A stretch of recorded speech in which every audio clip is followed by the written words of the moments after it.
2024 ఎన్నికల్లో ఆంధ్రప్రదేశ్లో ఎన్డీఏ కూటమి ఘన విజయం సాధించి అధికారంలోకి వచ్చినటువంటి తర్వాత రాష్ట్ర రాజకీయాల్లో ఊహించని పరిణామాలు మొదలయ్యాయండి. ముఖ్యంగా శాసన మండలిలో చోటు చేసుకున్నటువంటి పరిణామాలు ఇప్పుడు హాట్ టాపిక్ గా మారాయి.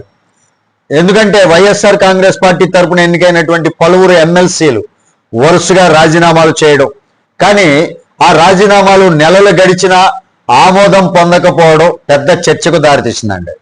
2024 ఆగస్టులో ఎమ్మెల్సీలు జయమంగళ వెంకటరమణ, పోతుల సునీత, బల్లి కళ్యాణ్ చక్రవర్తి, కర్రి పద్మశ్రీ తమ పదవులకు రాజీనామాలు చేశారు. తర్వాత కొంతకాలానికి మండలి డిప్యూటీ చైర్పర్సన్ జకియా ఖనంకార్ కూడా రాజీనామా చేశారు.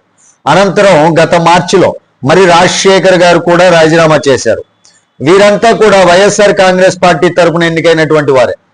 ఇక్కడే అసలు ట్విస్ట్ మొదలైందండి. వీళ్ళంతా తమ రాజీనామాలు ఆమోదించాలని పలుమార్లు మండలి చైర్మన్ మోషన్ రాజు గారిని కలిసి విజ్ఞప్తి చేయటం జరిగింది. కానీ ఆయన అంగీకరించలేదన్నమాట. ఇప్పటి వరకు ఆ కలిసి విజ్ఞప్తి చేసే టైంలో మేము పూర్తిగా స్వచ్ఛందంగానే రాజీనామా చేశాం, ఎలాంటి ఒత్తిడి లేదు, వెంటనే ఆమోదించండి అని కూడా అభ్యర్థించారు. అయినప్పటికీ చైర్మన్ మాత్రం ఏ నిర్ణయం తీసుకోలేదు.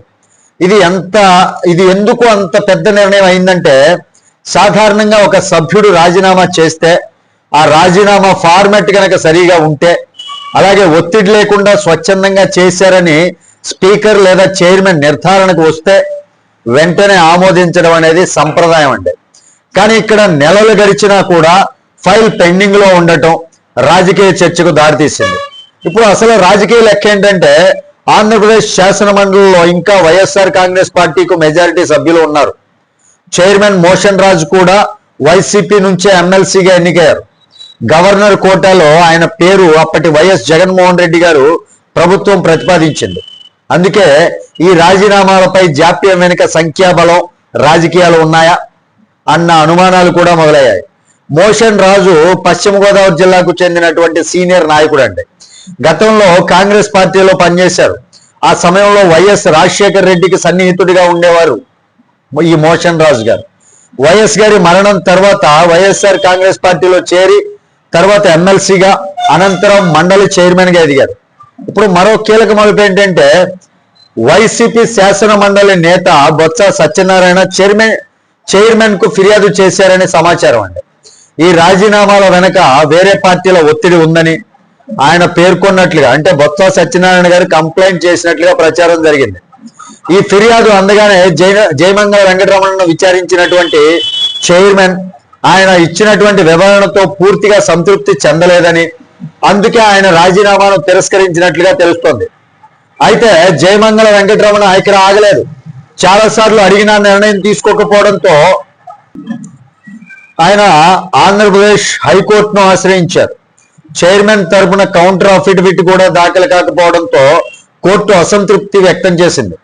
జరిమానా విధించడంతో పాటు 4 వారాల్లో నిర్ణయం తీసుకోవాలని ఆదేశించింది. తర్వాత చైర్మన్ ఆ ఆదేశాలను సవాల్ కూడా చేశారు. విచారణలో 3 వారాల్లో నిర్ణయం తీసుకుంటామని కోర్టుకు తెలియజేయగా చివరకు జయమంగళ వెంకటనారాయణ రాజీనామాను తిరస్కరించారండి. ఇప్పుడు అందరి దృష్టి కూడా మిగతా 4 ఎమ్మెల్సీల రాజీనామాలపై పడింది. వీటి మీద చైర్మన్ ఏ నిర్ణయం తీసుకుంటారు? ఆమోదిస్తారా, లేక తిరస్కరిస్తారా, లేక ఇంకా పెండింగ్ లో ఉంచుతారా అన్నటువంటి ఉత్కంఠత నెలకొందండి. ఇక్కడ డిప్యూటీ చైర్పర్సన్ జకియా ఖనం మాత్రం తన రాజీనామాను ఉపసంహరించుకున్నారు. ఇది కూడా రాజకీయంగా మరో ట్విస్ట్ గా మారింది. రాజ్యాంగంలోని ఆర్టికల్ 190 ప్రకారం సభ్యుడు స్వచ్ఛందంగా రాజీనామా చేస్తే స్పీకర్ లేదా చైర్మన్ దాన్ని పరిశీలించి నిర్ణయం తీసుకోవాలి. నిర్దిష్ట గడువు లేకపోయినా సముచిత సమయంలో నిర్ణయం మాత్రం తీసుకోవాలి అని కోర్టులు గతంలో పలుమార్లు స్పష్టం చేశాయి.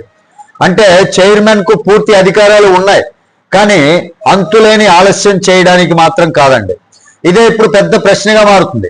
మరి మిగతా ఎమ్మెల్సీల రాజీనామాలపై నిర్ణయం ఎలా ఉంటుందో, అది కేవలం పరిపాలనా విషయం అయితే కాదు, ఆంధ్రప్రదేశ్ రాజకీయాల్లో తదుపరి పవర్ గేమ్ నిర్ణయించేటటువంటి నిర్ణయం కావచ్చు. ఇదే ఇప్పుడు రాష్ట్ర రాజకీయాల్లో అసలైనటువంటి సస్పెన్స్. మరి దీనిపైన మీ అభిప్రాయం ఏంటి అనేది కామెంట్ రూపంలో తెలియజేయండి. మోషన్ రాజు చేస్తున్నది కరెక్టా తప్ప? రాజీనామాలు ఇచ్చిన తర్వాత అంగీకరించకపోవటం కరెక్టా తప్ప? వాళ్ళ యొక్క రాజీనామాలు వేరే పార్టీల ఒత్తిడి కారణంగా రాజీనామా చేశారా లేదా స్వయంగా చేశారా? దీనిపై మీ అభిప్రాయం ఏంటి అనేది కామెంట్ రూపంలో తెలియజేయండి. వీడియో నచ్చితే ఖచ్చితంగా లైక్ చేయండి, ఛానల్కి సబ్స్క్రైబ్ చేసుకున్నాను కొంచెం సపోర్ట్ చేయండి. తిరిగి నెక్స్ట్ వీడియోతో మిమ్మల్ని మీట్ అవుతున్నప్పటి వరకు సెలవు. జై హింద్.